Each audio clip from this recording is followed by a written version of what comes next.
তৃতীয় নম্বর প্রশ্ন আর কি, যে আপনার কাছে যে মুক্ত চিন্তার সামাজিক যে কুপ্রভাব, এটা যদি একটু বিশ্লেষণ করতেন, যে আসলে সমাজে এই যে মুক্ত চিন্তার নামে যে একটা মতবাদ সৃষ্টি করা হচ্ছে, এটার আসলে কি মানে কি কি কুপ্রভাব রয়েছে সমাজের ভিতরে? আপনি এটা কি কি কুপ্রভাব হিসেবে মনে করেন যে এই জিনিসগুলো আমাদের সমাজের মধ্যে খুবই খারাপ হিসেবে প্রভাবান্বিত করেছে? ধন্যবাদ। যে এই এই প্রশ্নের উত্তরটা হচ্ছে আমি শুরু করতে চাই যে আল্লামা ইকবালের একটি কবিতার লাইন দ্বারা, পঙ্গক্তি দ্বারা। উনি বলতেছেন যে, "हो फिकिर अगर खाम तो आजादी अफकार इंसान को हैवान बनाने की तरीका। हो फिकिर अगर खाम तो आजादी अफकार इंसान को हैवान बनाने की तरीका"। যদি চিন্তা যদি ছাই হয়, ভৎস হয়, তাহলে এই চিন্তার স্বাধীনতা, এই মুক্ত চিন্তা হলো মানুষকে পশুতে পরিণত করার হচ্ছে পদ্ধতি। চিন্তা যদি ছাই হয় বা ভৎস হয়, তাহলে এই চিন্তার স্বাধীনতা বা এই মুক্ত চিন্তা মানুষকে পশুতে পরিণত করার পদ্ধতি। তো এই যে আল্লামা ইকবাল এই কথাটি আজ থেকে ১০০ বছর আগে বলেছেন। উনি আজকে ১০০ বছর পরে এসে আমরা এটি দেখতে পাচ্ছি, এই যে মুক্ত চিন্তার কথা বলে, চিন্তার স্বাধীনতার কথা বলে তারা হচ্ছে ধর্ম থেকে নিজেকে বিচ্যুত করেছে। তারা ধর্মের সাথে নিজেকে, এই যে মুক্ত চিন্তা মূলত হচ্ছে যে, এটা যদি এক কথায় সামারাইজ করা যায়, তাহলে এটি হলো ধর্ম থেকে মুক্ত হওয়ার যে একটা পদ্ধতি। তারা বলতে চাচ্ছে আমরা ধর্মীয় চিন্তা থেকে, ধর্মীয় গাইডেন্স থেকে, আল্লাহর হেদায়েত থেকে আমরা মুক্ত হতে চাই। এখান থেকে বাইরে বের হয়ে আসতে চাই। এখান থেকে বাইরে হয়ে আমাদের কিসে ভালো কিসে মন্দ এটা আমরা নিজেরা চিন্তা করব, নিজেরা গবেষণা করব। আমাদের সমাজ কিভাবে পরিচালিত হবে, রাষ্ট্র কিভাবে পরিচালিত হবে, আমাদের পরিবার কিভাবে চলবে, আমাদের অর্থনীতি কিভাবে চলবে, শিক্ষা ব্যবস্থা কেমন হবে, এই বিষয়ে আমরা কোনো ডিভাইন গাইডলাইন গাইডেন্স নিব না। আমরা নিজেরা চিন্তা ভাবনা করে, নিজেরা গবেষণা করে, নিজেরা আমরা এটাকে হচ্ছে যে আমরা এই বিষয়ে আমরা এটা সিদ্ধান্ত দিব এবং নিজেরা নিজেদের চিন্তা ভাবনার মতো করে আমরা চালাবো। এটি হলো মেইনলি যে মুক্ত চিন্তার এই যে একটা হচ্ছে যে একটা ফিলোসফিক্যাল থট, একটা হচ্ছে যে তাত্ত্বিক বিষয় সৃষ্টিকর্তা সম্পর্কে ডিনায়াল, আর একটা হচ্ছে সৃষ্টিকর্তার হেদায়েত সম্পর্কে ডিনায়াল, হেদায়েতকে ডিনায়াল। সৃষ্টিকর্তা সম্পর্কে ডিনায়াল করতে যে মুক্ত চিন্তায় তাত্ত্বিক ভাবে হয়েছে নাস্তিক, আর এখানে ডিনায়াল সৃষ্টিকর্তার হেদায়েতকে ডিনায়াল করতে যে এখানে এরা হয়েছে অধার্মিক, অনৈতিক, যেটাই বলি না কেন। তারা এমন একটা সোসাইটি তৈরি করেছে যে সোসাইটি থেকে মানুষ উৎপাদন হচ্ছে না, পশু উৎপাদন হচ্ছে। পশু উৎপাদন, এমন একটি সমাজ তারা গঠন করেছে যে সমাজে মানুষ উৎপাদন হচ্ছে না, পশু উৎপাদন হচ্ছে। এবং লিটারেলি তাই হচ্ছে। এই যে ফ্রান্সে একটি মতদর্শের আবির্ভাব হয়েছিল 19 শতাব্দীতে, পারমিসিভ হ্যাডোনিজম। ঠিক আছে, এর মূল কথা হচ্ছে এটি যে হচ্ছে যে আমাদের যা কিছু, আমাদের ইন্দ্রিয় সুখ, যা কিছু আমাদেরকে ইন্দ্রিয় সুখ দেয়, সে সবকিছু আমরা করা আমাদের জন্য পারমিসিভ, সবকিছু আমাদের জন্য পারমিসিভ। সেখানে কিন্তু নীতি নৈতিকতা নেই। এবং তাদের যুক্তি হচ্ছে এটি যে একটি পশু, যেহেতু মানুষ বিবর্তনের মাধ্যমে পশু থেকে মানুষ হয়েছে, আমরা যেহেতু পশু থেকে বিবর্তিত হয়ে মানুষ হয়েছি, আমরা মেইনলি তাহলে আমরা হচ্ছে একটা পশুই, যদিও আমরা একটা উন্নত মানের পশু। পশুর থেকে গুণগতভাবে আমাদের মধ্যে কোনো, পশু এবং আমাদের মধ্যে গুণগতভাবে কোনো পার্থক্য নাই। পরিমাণগত পার্থক্য থাকতে পারে, কিন্তু গুণগতভাবে কোনো পার্থক্য নাই। এটি হলো আপনার এই বস্তুগত দর্শনের, এই বিবর্তনবাদের মূল কথা। ঠিক আছে, তো যদি ওরা কনক্লুশন এটেছে যদি তাই হয়, তাহলে মানুষের জীবন কিভাবে সে পরিচালনা করবে, এটা তাকে শিখতে হবে পশুদের মধ্যে থেকে, পশুদের কাছ থেকে শিখতে হবে যে মানুষের জীবন কিভাবে পরিচালনা করতে হবে। কারণ আমরা যেহেতু পশুরা কিভাবে জীবনযাপন করে, একটা কুকুর তো মা, মেয়ে আর স্ত্রীর মধ্যে পার্থক্য করে না। সে মার সাথেও সম্পর্ক করে, মেয়ের সাথেও করে, স্ত্রীর সাথেও করে। তো আমরা কেন এই সমস্ত সামাজিক বন্ধন আমরা তৈরি করে, মিথ্যে এই সমস্ত বন্ধন তৈরি করে আমরা আমাদের মা, মেয়ে, আমাদের হচ্ছে বোন আর আমার স্ত্রীর মধ্যে পার্থক্য করব? তো মার সাথেও আমি আমার স্ত্রীর সাথেও আমি যা করব, মায়ের সাথেও করব, আমার হচ্ছে যে বোনের সাথেও করব, আমার হচ্ছে যে মেয়ের সাথেও করব, সবার সাথেই করব। হ্যাঁ, এই হচ্ছে যে পারমিসিভ হ্যাডোনিজম। এই মুক্ত চিন্তার ফলশ্রুতিতে এই মতাদর্শ তারা আমাদেরকে দিয়েছে যে আমরা যেভাবে পারি আমাদের ইন্দ্রিয় গ্রাহ্য সুখ আমরা হচ্ছে যে ভোগ করব।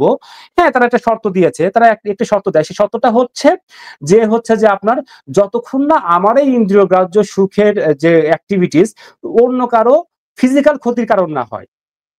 ঠিক আছে, যতক্ষণ না আমার এই ইন্দ্রিয় গ্রাহ্যের যে অ্যাক্টিভিটিস এটা যতক্ষণ না পর্যন্ত অন্য কারো ফিজিক্যাল ক্ষতির কারণ না হবে, ততক্ষণ পর্যন্ত আমি স্বাধীন, আমি যা ইচ্ছা তাই করতে পারবো। ঠিক আছে, এই হচ্ছে এভাবে তারা একটা সামাজিক কাঠামো দাঁড় করেছে, সামাজিক কাঠামো দাঁড় করেছে, যার মূল কথা হচ্ছে ম্যাক্সিমাইজিং দ্য প্লেজার, নিজের প্লেজারকে ম্যাক্সিমাইজ করা এবং যৌন স্বাধীনতা, যা ইচ্ছা তাই করা যায়। এভাবে একটা স্বেচ্ছাচারিতার যৌন স্বাধীনতা পূর্ণ যে সমাজ তারা দাঁড় করিয়েছে, এই সমাজ মানুষকে প্রথমত করেছে কি, মানুষকে সে পশুতে পরিণত করেছে। মানুষ আর মানুষ নেই। আল্লাহ বলেছেন না পবিত্র কোরআনে, ওয়ালাকাদ কাররামনা বানি আদামা, তাই মানুষকে সম্মানিত করেছি। কিসের ভিত্তিতে? সে যে রুহের ভিত্তিতে, আত্মার ভিত্তিতে, যার কারণে আমরা সম্মানিত হয়েছি। ঠিক আছে, আমরা পশু নয়, পশুর থেকে আমরা আলাদা। এই রুহের ভিত্তিতে সেই রুহকে শুধু ডিনাই করেছে, সে নিজেকে শুধু নিজের পশু সত্তাকে শুধু রিকগনাইজ করেছে এবং এর উপরে তার নিজের জীবন করেছে, নিজের সমাজকে সে এর উপরে গড়ার চেষ্টা করেছে।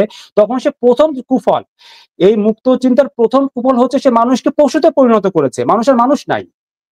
হ্যাঁ, আর আর হচ্ছে এর ফলে যেটা হয়েছে যে সামাজিক বিশৃঙ্খলা তৈরি হয়েছে। নারী এর এর সবচাইতে বড় হচ্ছে যে যে কুফল, সবচাইতে বড় যে হচ্ছে ভিকটিম এই চিন্তা, সেটা হচ্ছে নারী।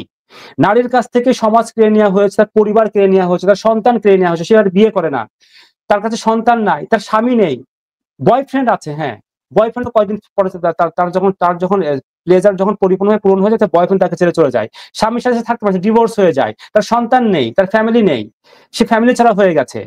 এবং এই যে নারী পুরুষের সমতার যে কথা বলে, নারীও যা করবে পুরুষও শুভ সেই একই কাজ, অ্যাবসলিউট ফ্রিডম, অ্যাবসলিউট ইকুয়ালিটি যে ধারণা, এটা মূলত যেটা করেছে যে যে নারীর ঘাড়ের উপরে সেই বোঝা চাপিয়ে দিয়েছে, যে বোঝা টানতে সে সক্ষম নয়। সেও চাকরি করতেছে, সেও পরিশ্রম, সে শ্রমিক হচ্ছে, সেও দেখা যাচ্ছে খাটতেছে। আবার সে একই নারী পরিবারে এসেও, বাড়িতে এসেও সে দেখা যাচ্ছে যে বাড়িরও শ্রম দিচ্ছে, সে সন্তানও লালন পালন করতেছে, সে সন্তান সে পেটে ধারণ করতেছে, সন্তানকে দুধ পান করতেছে, সন্তানকে সে দেখাশোনা করতেছে। পরিবারের যে দায়ভার সেটাও নারীর ঘাড়ে, আবার বাইরের যে অর্থনৈতিক ইকোনমিক্যাল যে দায়ভার সেটাও নারীর ঘাড়ে দিয়ে দিয়েছে। এভাবে সে নারীকে দেখা যাচ্ছে সবচেয়ে বেশি তার উপরে জুলুম করেছে। আবার একই সাথে দেখা যাচ্ছে সেই নারীকে সে পণ্যায়ন করেছে, সে প্রস্টিটিউট বানিয়েছে নারীকে, সে পর্ন স্টার বানিয়েছে নারীকে, সে নারীকে রেপ করে। আমেরিকা ইউরোপের যদি কালচার আপনারা দেখেন যে পৃথিবীতে সবচেয়ে বেশি রেপ সেখানে হয়। সে নারীর দেহকে যথেচ্ছাচারভাবে ভোগ করে। আপনি দেখবেন যে যৌন স্বাধীনতার নামে এক একজন পুরুষের 10টা 20টা 30টা 40টা করে যৌন সঙ্গী, নারী সঙ্গী। আমরা ইসলাম 4টা বিয়ের অনুমতি দেয়, সেটা তারা দেখাচ্ছে তারা তীব্র বিরোধী, এটা তারা মানতে চায় না। কিন্তু তারা যখন সেখানে একাধিক যৌন সঙ্গী রাখে বিবাহ বহির্ভূত ভাবে, সেটা তারা খুব সাপোর্ট করে এবং সেটা তারা খুব প্রগতি এবং উন্নতি মনে করে। ঠিক আছে, এই মুক্ত চিন্তা তাদের এই ফলশ্রুতিতে তারা এইভাবে এসেছে। তো এবং দেখা যাচ্ছে সেখানে সন্তানের কোনো অধিকার নাই। একটা নারী দেখা যাচ্ছে সেখানে অ্যাবর্শন করতেছে, অ্যাবর্শন খুবই ফ্রি এবং তার এটার মুক্ত চিন্তার ফল, এটার ফ্রিডম। একটা নারী চাইলেই অ্যাবর্শন করতে পারে। একটা বই আছে 100 years 100 years and 1 million 1 billion abortion. বিগত 100 বছরে একটা গবেষণা হয়েছে যে বিগত 100 বছরে 100 কোটি শিশুকে তার মায়েরা তার সন্তানকে তার পেটে থাকতেই হত্যা করেছে। বিগত 100 বছরে 100 কোটি শিশুকে হত্যা করা হয়েছে মায়ের গর্ভে থাকা অবস্থায়। এই ব্যক্তি স্বাধীনতা, এই মুক্ত চিন্তার এই ফলশ্রুতি, সামাজিক ব্যবস্থার ফল, হ্যাঁ ফলশ্রুতি এটা হয়েছে। তো যে অ্যাবর্শনের স্বাধীনতা তারা চায়, ঠিক আছে, আমার দেহ আমার অধিকার, মুক্ত চিন্তার ফলে আমার দেহ আমার হচ্ছে স্বাধীনতা, আমার সিদ্ধান্ত। ঠিক আছে, সে তার দেহ উপরে যায়, সে তার সন্তানকে হত্যা করার অধিকার সে নিয়েছে। এরপরে দেখা যাচ্ছে সন্তানের অধিকার নাই। যখন এই যে দেখা যাচ্ছে যে আমেরিকাতেই শুধু বর্তমানে 1 কোটি, প্রায় 1 কোটি আপনার সিঙ্গেল মাদার, যে সিঙ্গেল মাদারদেরকে আপনার শেল্টার দেওয়ার জন্য কোনো পুরুষ নাই, কোনো পুরুষ সঙ্গী নাই, তারা একাই সেই নারীগুলো তার সন্তানকে লালন পালন করে, তার সকল ইকোনমিক্যাল সব দায়ভার সেই নারীর ঘাড়ে পৌঁছেছে। কত যে দুর্বিষহ তাদের জীবনে সিঙ্গেল মাদারদের, 1 কোটি। তো তো এইটা হয়েছে মনে করেন মুক্ত চিন্তার ফলে। সেই শিশুটার কথা চিন্তা করেন, শিশুর মাথার উপরে পিতার ছায়া নেই। সে যে সিঙ্গেল মাদার, যে লালন, শিশুর মাথার উপরে পিতার কোনো ছায়া নেই। সে পিতৃ ভালোবাসা, পিতৃ স্নেহ ছাড়াই বড় হচ্ছে। তারা দেখা যাচ্ছে যে আপনার হচ্ছে যে ওই যে ফস্টার হাউসে বড় হচ্ছে, একা পিতা নাই, মা নাই, ঠিক আছে, একা এতিমের মতো বড় হচ্ছে। তাদের কোনো অধিকার নাই। ঠিক আছে, শিশুদের অধিকার হরণ করে নেওয়া হয়েছে। তো এভাবে দেখা যায় বৃদ্ধদের অধিকার হরণ করা হয়েছে। একটা মানুষ যখন বার্ধক্যে পৌঁছে যায়, সে সবচাইতে সে দেখা যাচ্ছে আকাঙ্ক্ষা সে অনুভব করে তার পরিবারের সাথে থাকবে, সে তার আত্মীয়-স্বজনের সাথে থাকবে। ভালোবাসা, মায়া মমতার সে কাঙ্গাল হয়ে যায়। সেই অবস্থায় সেই বয়সে যে তাকে দেখা যায় পরিবার থেকে বিচ্ছিন্ন করে বৃদ্ধাশ্রমে তাকে রেখে আসা হয়। এবং আরো এই সমস্ত কথা বলতে গেলে তখন শেষ হবে না, ঠিক আছে? আলটিমেট এর পরিণতি যেটা দাঁড়ায় সেটি হলো যে হচ্ছে যে যে যে যে এই যে ব্যক্তি জীবনের হতাশা, ব্যক্তি জীবনের হতাশা এবং আত্মহত্যা। আজকে বলা হয় যে ইউরোপ এবং আমেরিকাতে প্রতি ৮টি মৃত্যুর মধ্যে ১টি মৃত্যু হয় আত্মহত্যার মাধ্যমে। প্রতি ৮টি মৃত্যুর মধ্যে ১টি মৃত্যু হয় আত্মহত্যার মাধ্যমে। এই বস্তু জগৎ, বস্তু সভ্যতার এই যে দেখেন মুক্ত চিন্তার এই যে তারা যে ওহির জ্ঞান থেকে মুক্ত হয়ে, আল্লাহর হেদায়েত থেকে মুক্ত হয়ে তারা যে সমাজ ব্যবস্থা দাঁড় করালো মুক্তভাবে চিন্তা করে, সেই সমাজের ফলশ্রুতি আজকে এই দাঁড়াচ্ছে। এই প্রতিটা পয়েন্ট আমি যেটা বললাম এর উপরে ঘন্টার পর ঘন্টা আলোচনা করা যায়। অনেক এখানে তো কোনো রেফারেন্স দেওয়ার অবকাশ নেই, যেহেতু সংক্ষেপ আলোচনা। এর উপরে রেফারেন্স দিয়ে, রিসার্চ পেপার দিয়ে, বিভিন্ন গবেষণা দিয়ে ঘন্টার পর ঘন্টা আলোচনা করা সম্ভব। তো এটা হচ্ছে তাদেরকে এই যে কুফল যেটা এর কোনো সীমা পরিসীমা নেই, পুরো সভ্যতাকে ধ্বংস করেছে এই মুক্ত চিন্তার এই ফল।